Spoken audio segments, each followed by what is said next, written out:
Assalamualaikum warahmatullahi wabarakatuh. Kembali berjumpa dengan saya Ibnu Arif dari Forum News Network. Apa kabar Anda semua?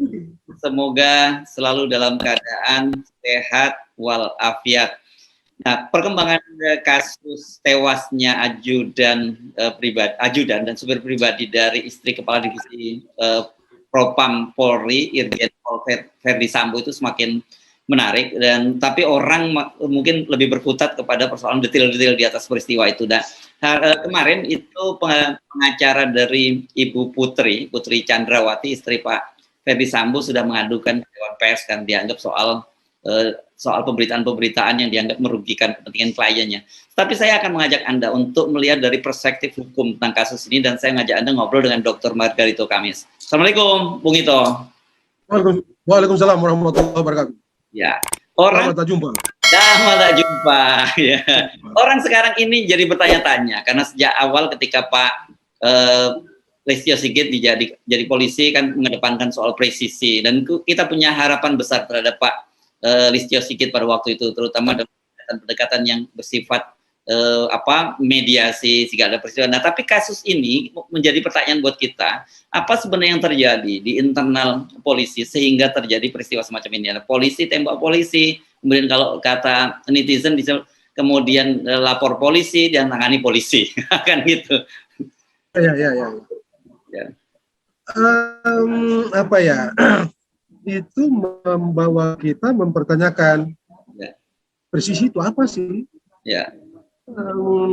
Common sense presisi biasanya kita bilang tepat gitu ya. Ya. Nah, kalau tepat itu match dengan konsep rule of law. Ya. Ya, kalau tepat itu, kalau kita pakai common sense saja, tepat itu rule of law.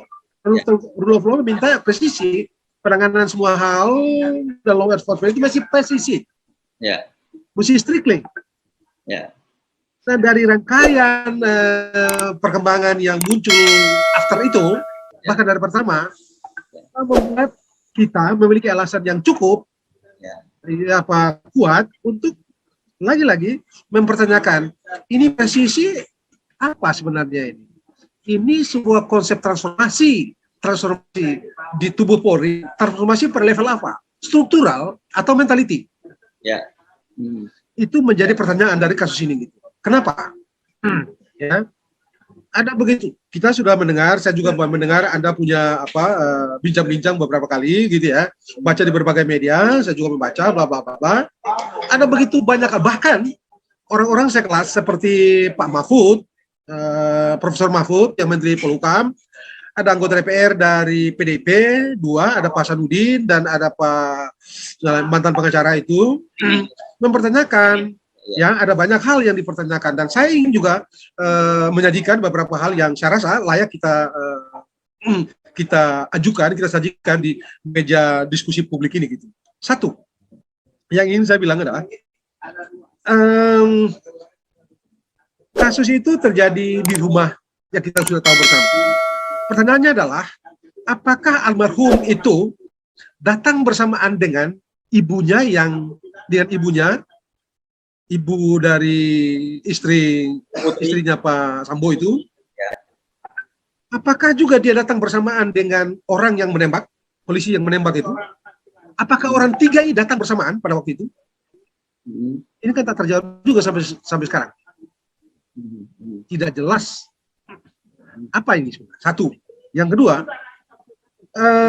kita mengikuti semua yang sudah dinyatakan oleh mereka begitu ya, bahwa terjadi tembak-menembak, orang itu almarhum seperti ditanyakan oleh yang menembak, terus dia terlihat agak marah, lalu dia menembak, lalu terjadi tembak-menembak, satu melepaskan 5, satu melepaskan 7, bla bla bla bla bla. Dan pertanyaannya adalah, almarhum sudah meninggal di dalam rumah itu atau di rumah, di tempat-tempat pertama kali ditembak, ataukah peluru pertama yang membuat dia mati, atau peluru kedua, atau peluru ketiga, dan seterusnya. Ini kan tak terjawab juga. Tapi apapun itu, dia mati. Mati di tempat itu atau di mana? Satu. Yang kedua, yang ketiga, setelah mati orang itu, dievakuasi itu saja. Dibawa keluar. Tidak ada darah kah di rumah itu? Kita potong ayam aja, ada darah loh. Bung Hers, Kemarin saya ikut di Idul Adha itu, saya ikut orang Idul Adha, darah diminta, kita potong kambing segala macam darah. Ini ada orang mati kena peluru, kita kena peluru ditembak mati, gak ada darah di rumah itu. Sampai sekarang sudah ditemukan atau belum para penyidik-penyidik itu di TKP? Darah itu apa tidak ada darah? Darahnya di satu tempat atau berceceran? Tidak terjelaskan juga sampai sekarang.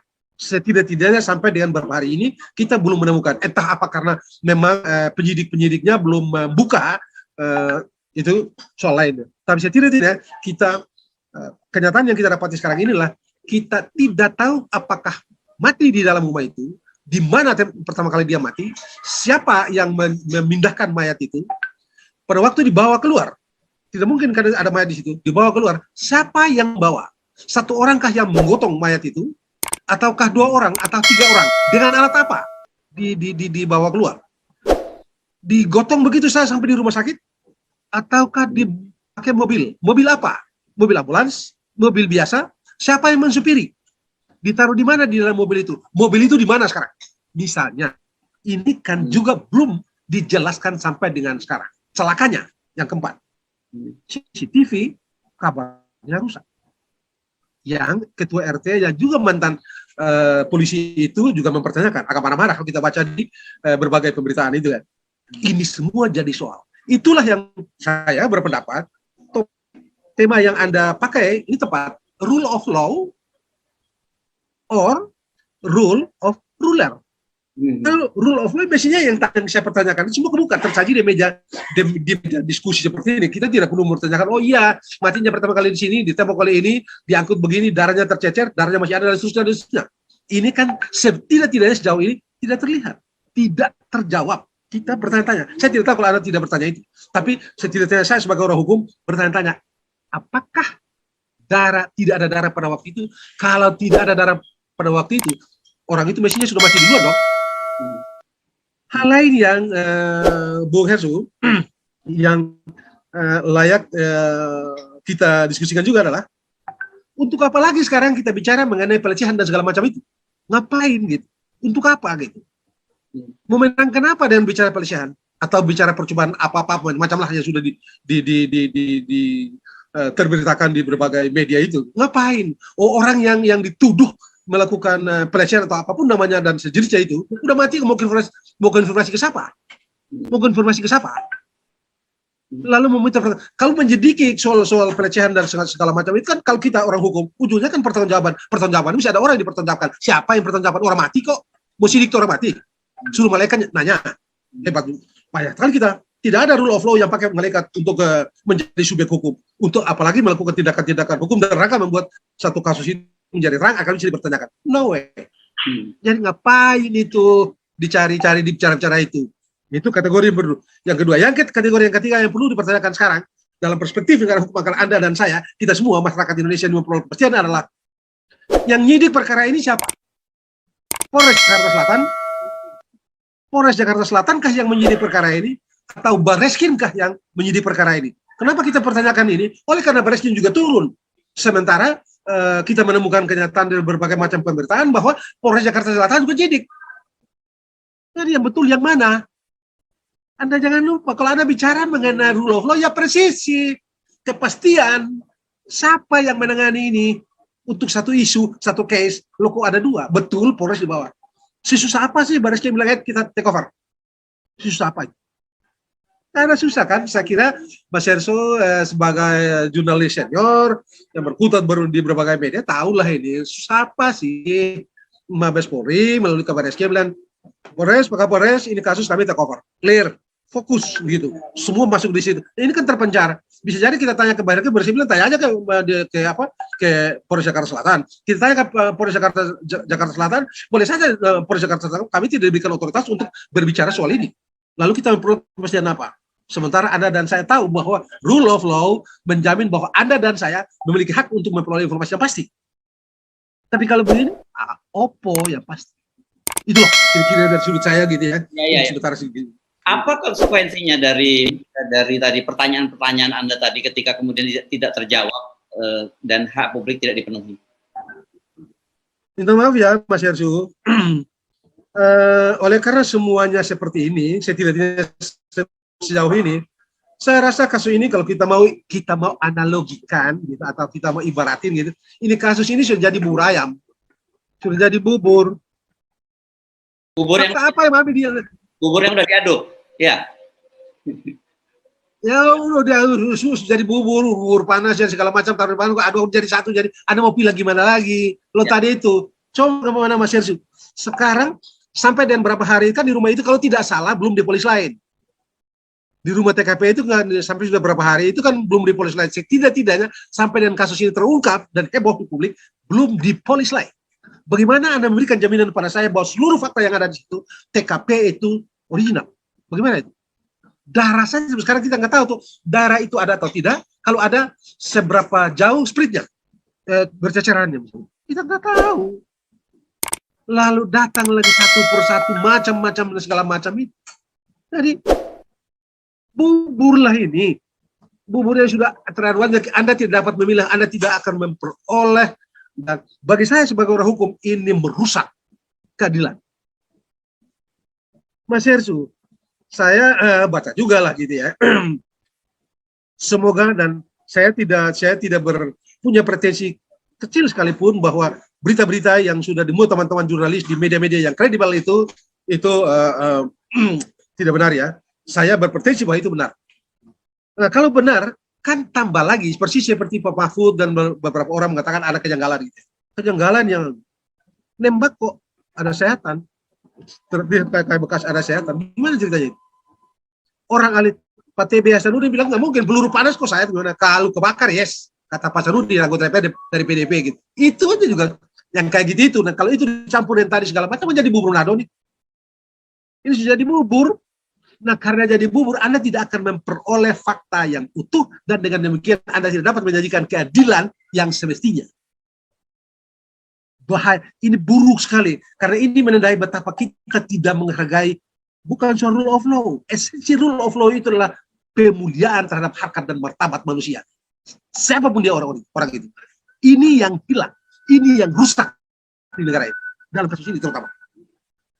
Anda bayangkan itu, bagaimana Anda menjelaskan kepada keluarga saja yang orang-orang di kampung itu juga bingung tuh, bagaimana ini, dan seterusnya. Jadi sekarang ini tidak usah bilang lapor itu nggak ada, fokus saja siapa yang bertanggung jawab.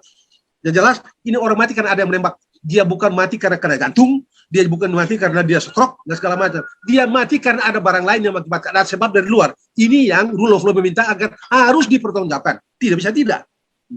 Jadi menurut saya,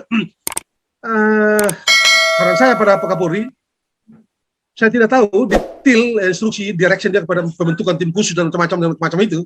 Menurut saya sih tidak usah juga pakai Komnas HAM, tidak usah pakai itu. Sudah kerja profesional aja, dan untuk kerja profesional Pak Kapolri hanya perlu mungkin restatement atau redirection lagi yang detailnya terukur.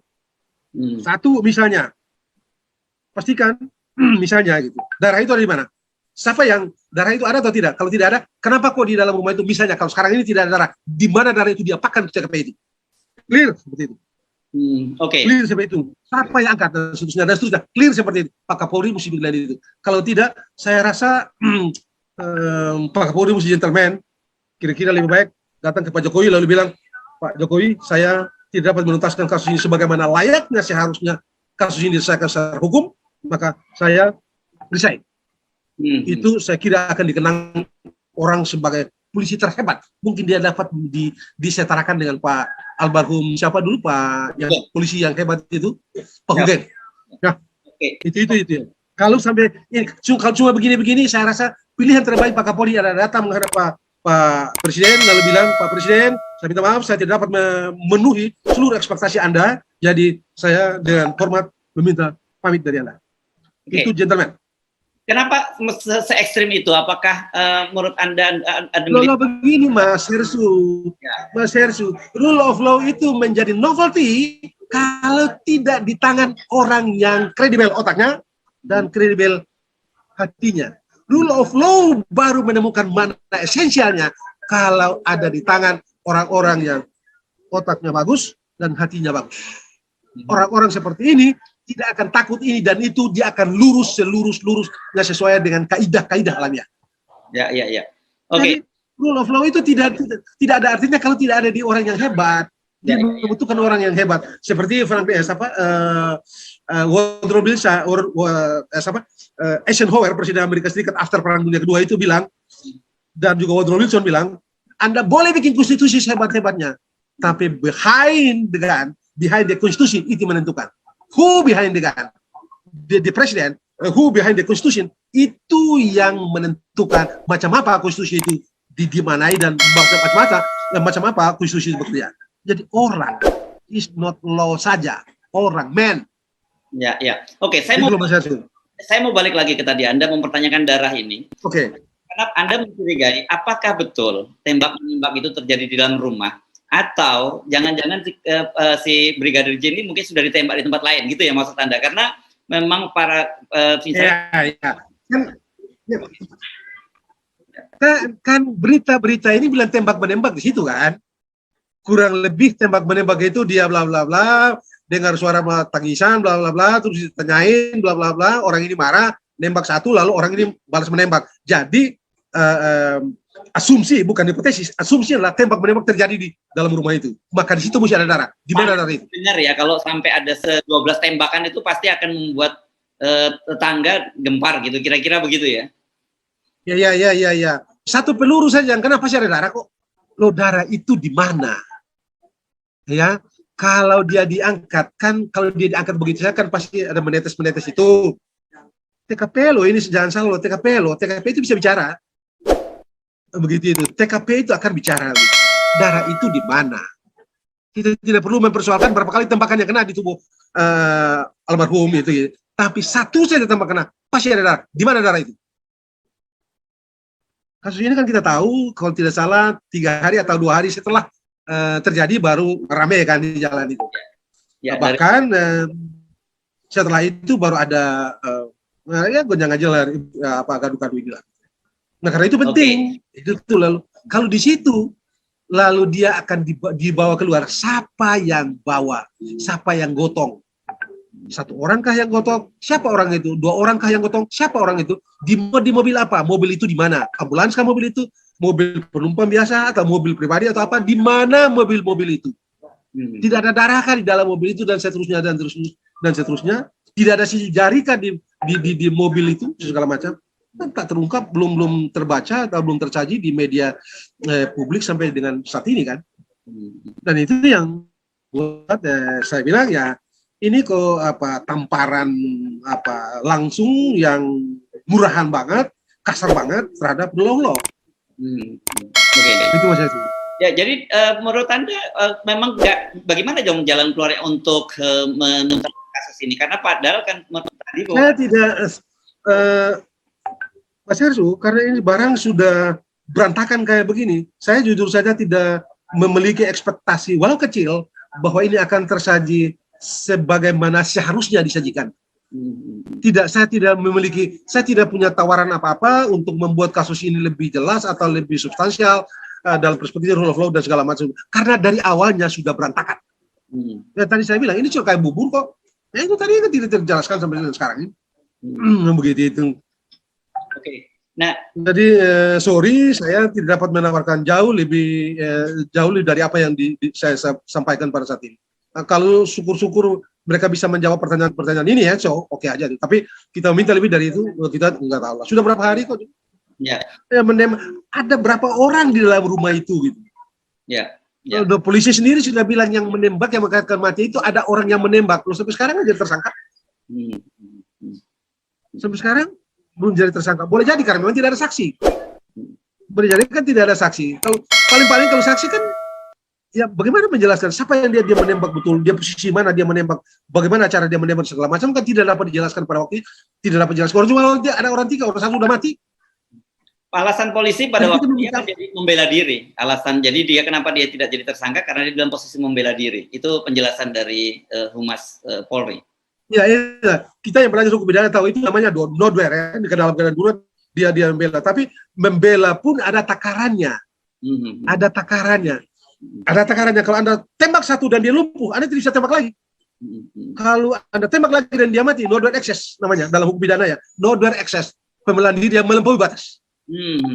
Itu pertanggungjawaban. Jadi sebenarnya itu sebabnya Mas Hersu tadi, apa solusi dari pemerintah? Apa yang Anda harapkan dari dengan ini? Saya bilang saya tidak mengharapkan apa. Oleh karena udah berantakan semua dari segi detail hukumnya ini.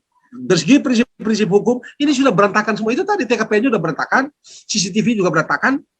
Begitu itu. Kita juga sejauh ini fakta siapa yang angkat, dengan apa angkat, bagaimana cara mengangkat, dibawa kemana, jam berapa dan segala macam tidak juga tersaji sampai sekarang ini. Kita mau harap apa? Saya tidak memiliki harapan apa-apa kecuali satu yang saya katakan, hancur betul apa yang disebut dengan rule of law. Presisi menjadi tidak bermakna sama sekali. Itu sebabnya saya bilang ya sudahlah kalau begini-begini ya sudah lebih baik Pak Sigit maju sebagai kesatria menghadap Pak Jokowi lalu bilang Pak Presiden, saya dengan segala hormat pada Anda, saya mesti resign karena saya tidak dapat menuntaskan kasus ini sebagaimana harapan banyak orang. Itu jauh lebih terhormat daripada begini-begini terus. Gitu. Ya, pertanyaan ini, pernyataan Anda ini menarik dan saya kemudian ingin bertanya pada Anda, kenapa? Bagaimanapun juga Pak Listio Sigit itu pemegang otoritas tertinggi di kepolisian, ya, dan ini melibatkan internal kepolisian. Saya harusnya kan alasan sedikit pun buat Pak Listio Sigit tidak mampu menyelesaikan kasus ini. Faktanya sekarang kita dapat kayak begini kok. Apa yang bisa kita pakai untuk menjadi justify, menerangkan bahwa dia perform dalam kasus ini? Kita nggak dapat tuh sudah beberapa hari ini. Kita nggak dapat tuh. Barang pertanyaan sesimpel itu belum kita dapat tuh. Pertanyaan tadi, darahnya berapa banyak, di mana berceceran gimana, sampai angkat keluar, bla bla bla. Itu kan sangat simpel, sangat simpel. Itu tidak dapat disajikan. Lalu dengan cara apa kita pakai sebagai atau dengan hal apa kita pakai untuk menjustifikasi bahwa dia perform? Saya minta maaf dengan segala hormat saya kepada Jenderal Bintang 4 ini, orang muda jadi Jenderal Bintang 4 ini. Saya mesti bilang, sorry, saya minta maaf. Akan jauh lebih bagus bagi Pak Sigit, bagi bangsa ini, dia menetapkan jabatan. Pergi ke temui Pak Presiden, lalu bilang Pak Presiden sekali lagi, dan hormat saya tidak dapat menuntaskan kasus ini sebagaimana seharusnya menurut prinsip-prinsip hukum gitu, sehingga saya mesti resign. Persilakan Anda mencari pengganti saya yang jabat dari. Ya, kan ini pasti harus itu frame. Bung Ito, harus ada penjelasannya mengapa. Seperti sekali lagi saya sampaikan Pak Listio Sigit tidak bisa menyelesaikan kasus ini. Kalau Anda mencari tahu itu, saya rasa ini akan kita tidak akan, dan saya tidak menemukan apa ya. Sebegini jauh saya tidak punya data untuk dapat pakai sebagai dasar yang objektif untuk menerangkan mengapa dia tidak mampu. Atau mengapa keadaan jadi begini. Yang saya dapat katakan bahwa keadaan kita yang dapat kita cek secara objektif adalah keadaannya seperti saat ini. Dan itu menurut saya cukup berdasar untuk meminta apa yang saya minta itu tadi. Kalau mencari di luar itu saya tidak punya alat untuk menemukannya. Saya tidak juga menemukan hal-hal itu sehingga saya hands up untuk soal itu. Yang dapat saya pakai adalah hal-hal yang telah tersaji sekarang ini yang dapat saya jadikan sebagai pijakan untuk minta yang saya minta itu tadi. Itulah yang jadi justifikasi saya. Ya, saya tidak dapat berspekulasi lebih jauh dari itu. Ya, karena Anda sudah tidak punya saran apapun kepada kepolisian, tentu saya minta saran Anda kepada publik apa? Karena ini sekarang kasus ini menjadi perhatian yang sangat luas dari publik. Saya cuma ingin mengatakan bahwa beginilah keadaan penegakan hukum di era ini. Anda mafhum saja. Saya tidak ingin memutar memori lain untuk mengingat lagi. Saya cuma ingin bilang kepada Anda, bilang kepada publik, sudahlah, inilah kita, hukum kita di era ini. Ya. Daripada Anda stres, keadaan ekonomi juga sudah mulai morat-marit secara keseluruhan di dunia dan di kita. Orang bilang kita sedang baik-baik saja, tapi ada orang banyak yang juga terkapar, gitu ya. Daripada Anda susah, sakit dan tambah susah, maka sudahlah Anda cukup memahami saja bahwa beginilah performa dari rule of law di era kita hari ini. Anda mengerti saja itu, Anda memahami saja itu. Anda bilang saya pesimis, ya saya mesti mau bilang apa? Anda dan saya, ya modal kita cuma mulut doang. Oke. Jadi kita tidak punya apa-apa. Mengubah keadaan itu sifatnya semua bersifat formal. Mas Hersu, Margarito dan yang lain tidak punya alat itu. Ya. Begitu. Ya, jadi kurang lebih begitu Mas Heru. ya mari kita lupakan ini kasus ini, mari kita hadapi soal yang lebih serius bahwa krisis, inflasi, ekonomi yang semakin berat di depan mata itu jauh lebih serius gitu buat kita hadapi. Sedang mengintai kita, Ya. oh itu sedang mengintai kita, sedang mengintai kita dan bisa menggorok kita sewaktu-waktu. Dan jangan lupa soal-soal itu tidak berada dalam kendali kita. Dan kita mesti pintar-pintar mengidentifikasinya, mengenalinya sembari mengatur langkah-langkah untuk hidup besok dan lusa. Betul-betul. Mereka ada susah dan lain-lain susah dan bla bla bla bla bla. Apalagi jadi kita jangan disibukkan lagi terlalu besar dengan soal-soal yang sekarang ini. Toh sudah kayak begini. Kita tidak mau satu nyawa tetap saja nyawa. Allah tidak membedakan nyawa satu nyawa dua itu bobot dosanya bla bla. Allah tidak membedakan nyawa ya nyawa. Ia mulia dari awal sampai akhir. Itulah nyawa. Satu, yang lain-lain berapa? Toh kita gonjang janji juga. Saya tidak ingin memutar kembali memori itu. Tapi inilah yang kita dapat. Baik. Jadi daripada kita susah tambah lagi dan keadaan ekonomi yang kita sudah berat, marilah kita mengerti bahwa keadaan rule of law kita ya begini. Nuansanya lebih pada rule of ruler, bukan rule of law. Kalau rule of law Anda menempatkan humanity, human being itu di first step. Di first priority dalam setiap tindak tanduk hukum.